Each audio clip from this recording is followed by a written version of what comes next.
PSC Oval, Noida के stadium का वो माहौल शब्दों में बताना सच में बहुत मुश्किल है। बिल्कुल, वहाँ जो ऊर्जा थी ना, वो कमाल की थी। हाँ, मतलब 29 मार्च 2026 की उस दोपहर को हवा में मानो कोई बिजली सी दौड़ रही थी। एकदम सही कह रहे हैं आप। वो पैनामेरा वार्म अप मैच था राइजिंग स्टार्स और रैम्पेज राइनोज के बीच। और स्कोरबोर्ड पर जो नंबर दर्ज हुए वो किसी भी क्रिकेट प्रेमी के होश उड़ाने के लिए काफी थे। मतलब टॉस हारकर पहले बल्लेबाजी करते हुए राइजिंग स्टार्स ने 20 ओवर में 216 रनों का पहाड़ खड़ा कर दिया। जी, और वो भी तब जब उनके 10 के 10 विकेट गिर गए थे। बिल्कुल, और जवाब में राइनोस की टीम भी कोई पीछे नहीं रही। वो भी 204 रन तक पहुंच गई। हाँ, 6 विकेट के नुकसान पर। मतलब कुल मिलाकर देखा जाए तो 420 से ज्यादा रन बने इस मैच में। बाप रे, 420 रन! ये कोई आम टी20 मैच तो बिल्कुल नहीं था। हाँ। राइजिंग स्टार्स ने 12 रन से मैच जीत लिया। हमारा मकसद भी यही है, हम सिर्फ स्कोर नहीं बताने वाले हैं। बिल्कुल नहीं। हम इस मैच के जरिए क्रिकेट की रणनीति को समझेंगे। मतलब जो हमारे श्रोता खेल को बारीकी से समझना चाहते हैं या जो युवा खिलाड़ी हैं, उनके लिए ये एक मास्टर क्लास होने वाली है। जी, क्योंकि इस रनों के तूफान के बीच एक अजीब सा विरोधाभास छिपा है। हाँ, वो विरोधाभास कि जब कोई टीम 216 रन बना लेती है तो मैच तो एक तरफा हो जाना चाहिए ना। तकनीकी रूप से हाँ। लेकिन राइनोज 204 तक कैसे पहुंच गए? आखिर मैदान पर कप्तानों के दिमाग में क्या चल रहा था? यही तो सबसे दिलचस्प बात है। इस तरह के हाई स्कोरिंग मैचों में अक्सर ऐसा ही होता है। स्कोर कार्ड देखकर लगता है कि बल्लेबाजों ने पूरा मैच अपने दम पर खींच लिया। पिच एक बहुत ही बारीक संतुलन का बेहतरीन उदाहरण था।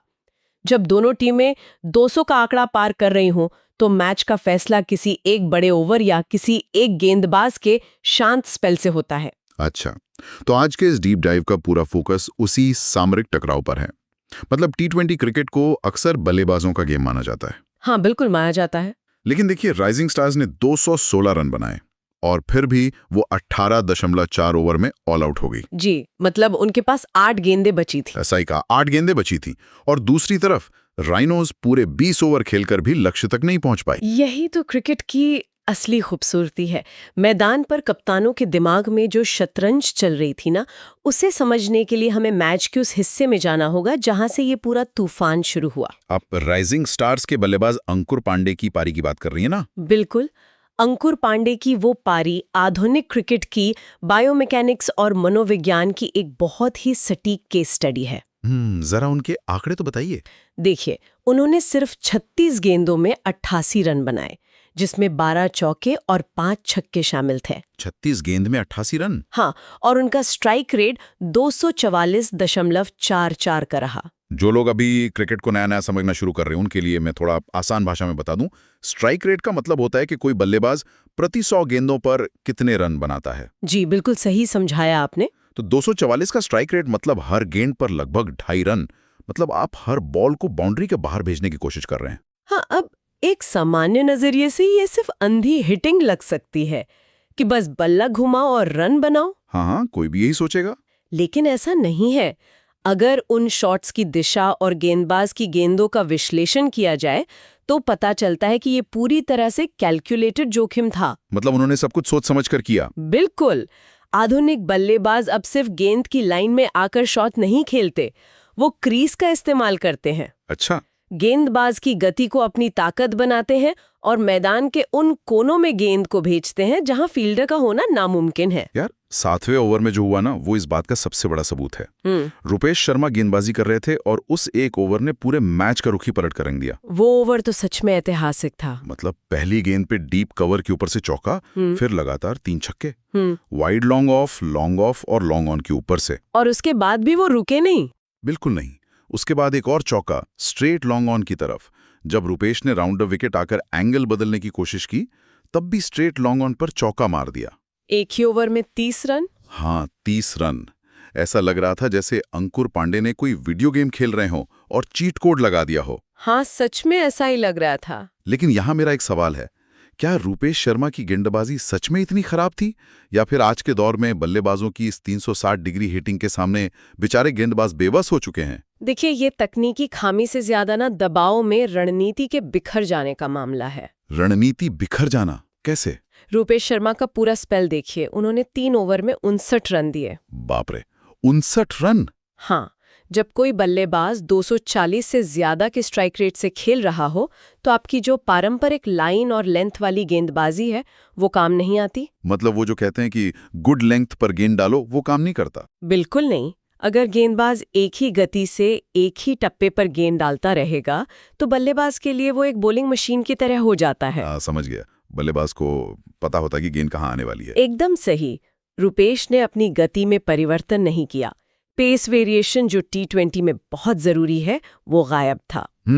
उन्होंने यॉर्कर का प्रयास करने के बजाय गुड लेंथ पर गेंदें रखी जो अंकुर के स्विंग आर्क में बिल्कुल फिट बैठ रही थी। मतलब जहां बल्ला आसानी से घूम सकता है। हाँ, T20 में अगर गेंदबाज बल्लेबाज के दिमाग से एक कदम आगे नहीं सोचता तो इस तरह के 30 रनों वाले ओवर देखने को मिलते ही हैं। लेकिन यार, अगर गेंदबाज गति कम करता है, मतलब स्लोअर बॉल डालता है, तो आज के बल्लेबाज इतने ताकतवर हैं कि वो धीमी गेंदों को भी स्टैंड्स में भेज देते हैं। ये बात भी है। मतलब आज के समय में बल्लों का स्वीट स्पॉट इतना बड़ा हो गया है कि मिस हिट भी हो जाए ना तो गेंद बाउंड्री पार कर जाती है।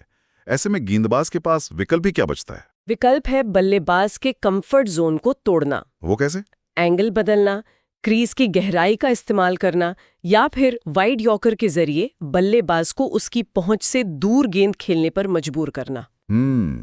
तो रुपेश ने ऐसा कुछ नहीं किया। रुपेश ने राउंड विकेट आकर एंगल बदलने की कोशिश जरूर की, लेकिन गेंद की लेंथ वही रही। इसी वजह से अंकुर पांडे को अपने शॉट्स खेलने में कोई परेशानी नहीं हुई। अच्छा, अब मुझे समझ आ रहा है। खैर, इस 30 रन के ओवर के बाद तो ऐसा लग रहा था कि मैच पूरी तरह से राइजिंग स्टार्स की मुट्ठी में है। बिल्कुल, मोमेंटम पूरी तरह शिफ्ट हो गया था। हाँ, मतलब 7 ओवर के बाद तो लग रहा था कि स्कोर कहीं 250 के पार न चला जाए। जी, ऐसा ही लग रहा था। लेकिन तभी ना 8वें ओवर में गेम ने एक ऐसा रणजीतिक यू टर्न लिया जिसने खेल की पूरी गतिशीलता बदल कर रख दी। राइनोज के कप्तान विपुल राणा ने हालात को बिगड़ते देख खुद गेंद थाम ली। का एक बहुत ही साहसिक प्रयास था और वो प्रयास काम भी आया। 8वें ओवर की पहली ही गेंद पर विपुल राणा ने अमोद पाल को कैच आउट करवा दिया। जी, ये एक बहुत बड़ा ब्रेक थ्रो था उनके लिए। लेकिन इस विकेट से ज्यादा चर्चा तो उस चीज की होनी चाहिए जो इसके बाद हुई। आप उस मेडन ओवर की बात कर रहे हैं ना? हाँ बिल्कुल। अमोद के आउट होने के बाद राइजिंग स्टार्स के कप्तान संजीत सिंह क्रीज पर आए और विपुल राणा ने उन्हें लगातार 5 गेंदें डॉट खिलाई। सच में वो कमाल का स्पेल था। जो लोग नए हैं उन्हें बता दूं कि डॉट बॉल मतलब वो गेंद जिस पर कोई रन ना बने, और मेडन ओवर मतलब ऐसा पूरा ओवर जिसमें एक भी रन ना बने। जी। अब आप ही सोचिए, T20 क्रिकेट में जहां दोनों टीमें 200 से ज्यादा रन बना रही हों, वहां एक मेडन ओवर और वो भी विकेट के साथ, ये किसी चमत्कार से कम लगता है क्या? देखिए, ये चमत्कार नहीं था, ये दबाव का सीधा परिणाम था। कैसे? जब एक छोर पर इतनी आक्रामक बल्लेबाजी हो रही हो और अचानक से एक विकेट गिर जाए तो नए बल्लेबाज पर पारी को संभालने का बहुत भारी मनोवैज्ञानिक दबाव होता है। सही बात है। लगातार 5 गेंदों पर रन ना बन पाना इस बात का सूचक है कि विपुल राणा ने गेंद की गति और टप्पे के साथ ऐसा बेहतरीन तालमेल बिठाया कि संजीत सिंह को हाथ खोलने का मौका ही नहीं मिला। लेकिन यहां ना मैं एक अलग नजरिया सामने रखना चाहूंगा। मतलब मुझे थोड़ी असहमति है। अच्छा, बताइए क्या असहमति है? लेकिन संजीत सिंह ने इस मैच में 21 गेंदें खेलकर सिर्फ 20 रन बनाए। उनका स्ट्राइक रेट 95.24 का था। जी, आंकड़े तो यही कहते हैं। अब एक तरफ अंकुर पांडे 244 के स्ट्राइक रेट से गेंदबाजों की धज्जियां उड़ा रहे, टीम का मोमेंटम एकदम आसमान छू रहा है। और ऐसे में कप्तान संजीत सिंह आके एक पारंपरिक डिफेंसिव ब्लॉक लगा देते हैं। क्या T20 जैसे तेज फॉर्मेट में जब आपके पास इतना मजबूत मोमेंटम हो, ये रक्षात्मक रवैया टीम को नुकसान नहीं पहुंचाता? ये सवाल बहुत लाजमी है। मतलब 14वें ओवर में उनका LBW आउट होना भी यही दिखाता है कि वो कभी लय में आ ही नहीं पाए। और हाँ, नए श्रोताओं के लिए LBW मतलब लेग बिफोर विकेट, जहां बल्लेबाज गेंद को बल्ले से नहीं बल्कि अपने पैर से विकेट पर लगने से रोकता है और अंपायर उसे आउट दे देता है। बिल्कुल सही समझाया आपने। अब आपके सवाल पर आते हैं। आपका ये तर्क सुनने में बहुत आकर्षक लगता है कि उन्हें भी तेज खेलना चाहिए था। हाँ, क्योंकि T20 है भाई। लेकिन टीम के सामूहिक प्रदर्शन के नजरिए से ये काफी खतरनाक साबित हो सकता था। कैसे? मुझे तो लगता है रन रुक गए। इसे एक सर्किट ब्रेकर की तरह समझिए। Circuit breaker? हाँ, जब किसी घर में अचानक से बहुत ज्यादा वोल्टेज आ जाता है तो क्या होता है? सर्किट ब्रेकर ट्रिप कर जाता है ताकि पूरी वायरिंग जलने से बच जाए। ये तो है। 8वें ओवर में राइजिंग स्टार्स ने 1 विकेट खोया था। अगर कप्तान संजीत सिंह भी क्रीज पर आते ही हवा में बड़े शॉट खेलने की कोशिश करते और आउट हो जाते तो सोचिए क्या होता। तो अगला बल्लेबाज आता। हाँ, लेकिन टीम का मिडिल ऑर्डर पूरी तरह से खुल जाता। ताश के पत्तों की तरह पारी बिखर सकती थी। लेकिन 21 गेंदों में 20 रन, क्या ये टी20 क्रिकेट के लिहाज से बहुत ज्यादा धीमा नहीं है? मतलब कम से कम सिंगल डबल लेकर वो स्ट्राइक तो रोटेट कर ही सकते थे ना। स्ट्राइक रोटेट करना आदर्श स्थिति होती, मैं मानती हूँ, लेकिन हमें खेल की परिस्थितियों को समझना होगा, जिसे हम गेम स्टेट कहते हैं। अच्छा, गेम स्टेट। राइजिंग स्टार्स की टीम अंततः 216 रन बनाकर 18.4 ओवर में ऑल आउट हो गई थी। इसका मतलब क्या है? मतलब उनके निचले क्रम के बल्लेबाज टिक नहीं पाए। बिल्कुल, इसका मतलब है कि उनके पास निचले क्रम में विकेट बचाने की क्षमता नहीं थी। अगर संजीत सिंह ने वो 21 गेंदें खेलकर एक छोर नहीं संभाला होता तो जो टीम 18 ओवर तक टिक पाई वो शायद 14 या 15 ओवर में ही 150 के स्कोर पर ढेर हो जाती। अरे हाँ, ये तो मैंने सोचा ही नहीं। संजीत का काम रन बनाना था ही नहीं, उनका काम दूसरे छोर पर खड़े अंकुर पांडे और बाकी बल्लेबाजों को एक सुरक्षित आधार देना था। यानी वो जानबूझकर एक एंकर की भूमिका निभा रहे थे ताकि एक झटके में पूरी टीम खत्म ना हो जाए। एकदम सही। और जो युवा खिलाड़ी या स्टूडेंट एथलीट इस खेल को गंभीरता से ले रहे हैं, उनके लिए इस मैच में ये सबसे बड़ी सामरिक सीख है। क्या सीख? यही कि हर गेंद पर आक्रमण करना हमेशा सही रणनीति नहीं होती। मैच की स्थिति को पढ़ना, ये समझना कि कब आक्रमण होना है और कब रक्षात्मक होकर विकेट बचाना है, यही तो एक शौकिया खिलाड़ी और एक पेशेवर एथलीट के बीच का अंतर तय करता है। संजीत सिंह की पारी शायद आंकड़ों में आकर्षक ना लगे, लेकिन सामरिक दृष्टि से उसने टीम को पूरे 20 ओवर खेलने के करीब पहुंचाया। वाह, ये तो बहुत ही व्यावहारिक विश्लेषण है।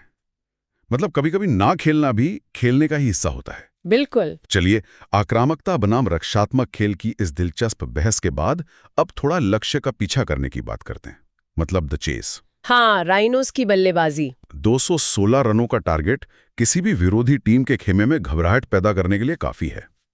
राइनोस की टीम जब मैदान में उतरी तो उनका संघर्ष एकदम एक थ्रिलर फिल्म के क्लाइमैक्स की तरह आगे बढ़ा। बहुत शानदार चेस था वो। जीतू रावत की पारी इस चेज का सबसे मजबूत स्तंभ थी।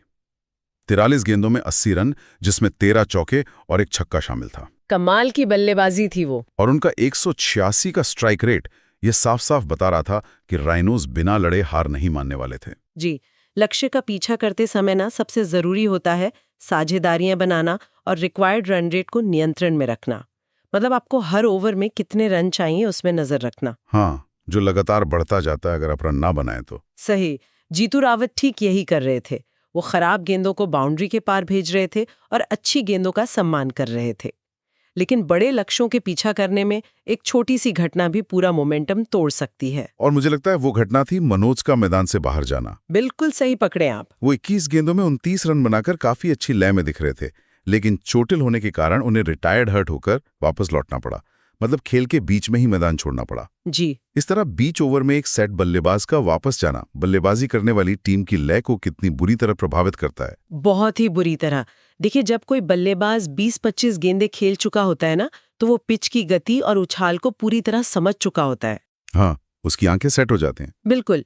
नए बल्लेबाज को आकर पहली ही गेंद से उसी स्ट्राइक रेट से रन बनाना लगभग असंभव होता है। मनोज के वापस जाने से राइनोस की पारी में जो एक छोटा सा ठहराव आया, उसी ने आस्किंग रन रेट को एकदम आसमान पर पहुंचा दिया। फिर भी मानना पड़ेगा राइनोज ने हार नहीं मानी और मैच को डेथ ओवर्स तक खींच लिया। हाँ, आखिरी ओवरों तक रोमांच बना रहा। पारी के आखिरी ओवरों में, मतलब डेथ ओवर्स में, जब दबाव अपने चरम पर होता है तब रणनीति और भी ज्यादा महत्वपूर्ण हो जाती है। जी बिल्कुल। 19वें ओवर का ड्रामा इस पूरे मैच का सबसे रोमांचक और हैरान करने वाला पल था। राइजिंग स्टार्स के कप्तान ने मैच का सबसे अहम ओवर अमोद पाल को सौंप दिया। वो अमोद पाल जिनका इकोनॉमी रेट पहले से ही काफी खराब चल रहा था, मतलब वो बहुत रन लुटा रहे थे। डेथ ओवर्स में गेंदबाजी का फैसला हमेशा एक दोधारी तलवार होता है। 19वां ओवर अक्सर 20वें ओवर से ज्यादा महत्वपूर्ण माना जाता है। ऐसा क्यों? क्योंकि यहाँ से मैच या तो पूरी तरह से खत्म हो जाता है या फिर आखिरी ओवर के लिए एक रोमांचक स्थिति बन जाती है। अगर 19वें ओवर में ही सारे रन बन गए तो 20वें ओवर का कोई मतलब ही नहीं रहता। हाँ, ये बात तो है। अमोद पाल के सामने पी चौधरी थे। पहली गेंद पर डीप एक्स्ट्रा कवर की तरफ चौका। शुरुआत ही खराब हुई। फिर दबाव में आकर अमोद ने एक वाइड गेंद डाली। अगली गेंद पर सिंगल आया और स्ट्राइक वापस पी चौधरी के पास गई। और उसके बाद तो तबाही मच गई। सच में तबाही।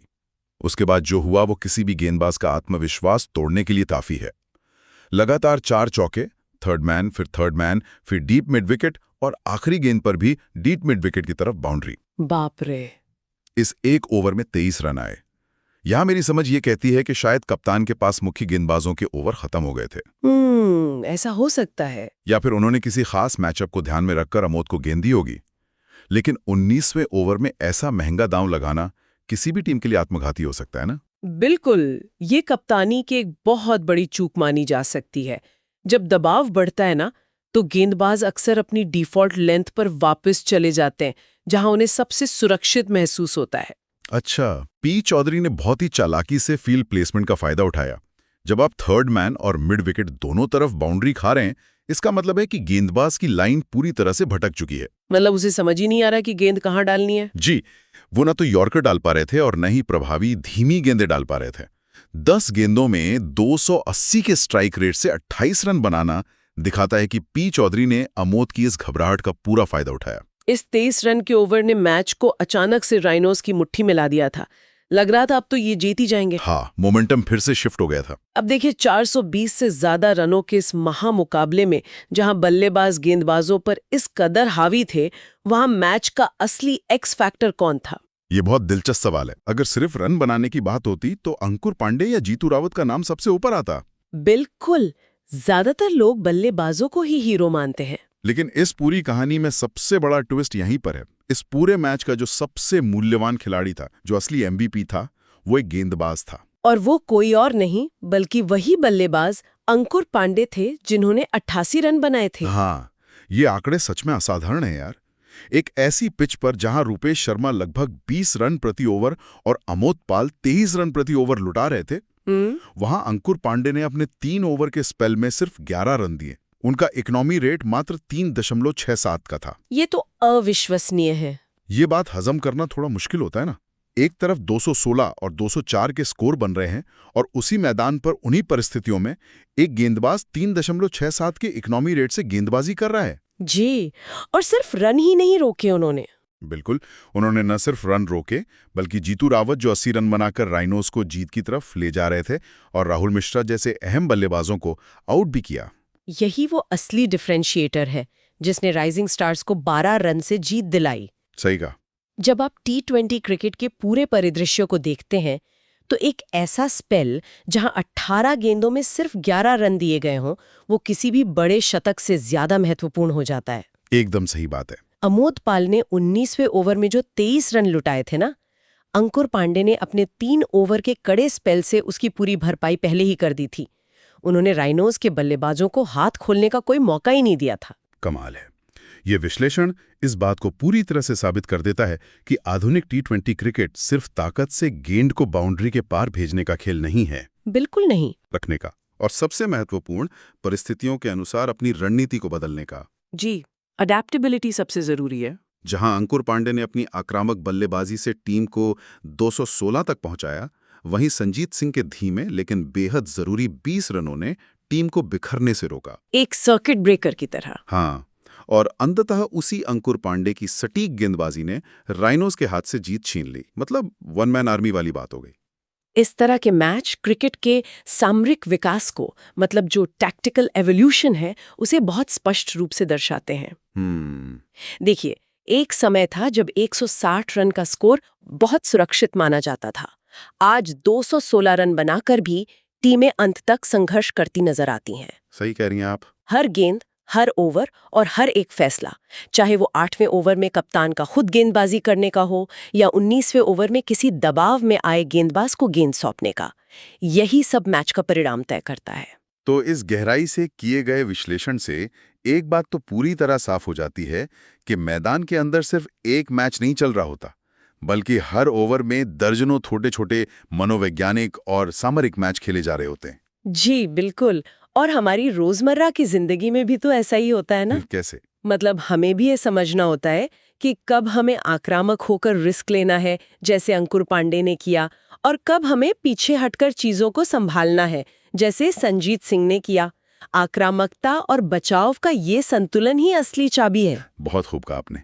आक्रामकता और बचाव का ये संतुलन ही इस खेल की और शायद जिंदगी की असली खूबसूरती है। बिल्कुल। लेकिन इस चर्चा को समाप्त करने से पहले हमारे श्रोताओं के लिए एक बहुत ही प्रासंगिक विचार जो इस पूरे मैच से निकलकर सामने आता है। जी बताइए। आज के T20 क्रिकेट में बल्लेबाजों के बैट की मोटाई बढ़ती जा रही है, जी। बाउंड्री की दूरियां छोटी होती जा रही हैं और जैसा कि हमने आज इस मैच में देखा, 216 रन का विशाल स्कोर भी सुरक्षित महसूस नहीं होता। हाँ, डर तो बना ही रहता है। तो ऐसे में क्रिकेट के भविष्य को लेकर एक बड़ा सवाल उठता है। क्या आधुनिक क्रिकेट में पारंपरिक गेंदबाजों का काम सिर्फ एक बॉलिंग मशीन बनकर रह जाना है, जिन्हें बल्लेबाज अपनी मर्जी से मैदान के किसी भी कोने में मार सकते हैं? सोचने वाली बात है। या फिर अंकुर पांडे जैसे स्मार्ट और बहुआयामी खिलाड़ी ही इस खेल का भविष्य हैं, जो बल्लेबाजों की इस अंधी हिटिंग को ही अपनी सबसे बड़ी सामरिक ताकत बना सकते हैं? ये सच में एक ऐसा सवाल है जिस पर हर क्रिकेट फैन को गंभीरता से विचार करना चाहिए। बिल्कुल। तो आज की ये गहरी चर्चा हम यहीं समाप्त करते हैं। उम्मीद है हमारे श्रोताओं को इस डीप डाइव में मजा आया होगा। मिलेंगे अगली बार एक नए विश्लेषण के साथ। तब तक के लिए अलविदा।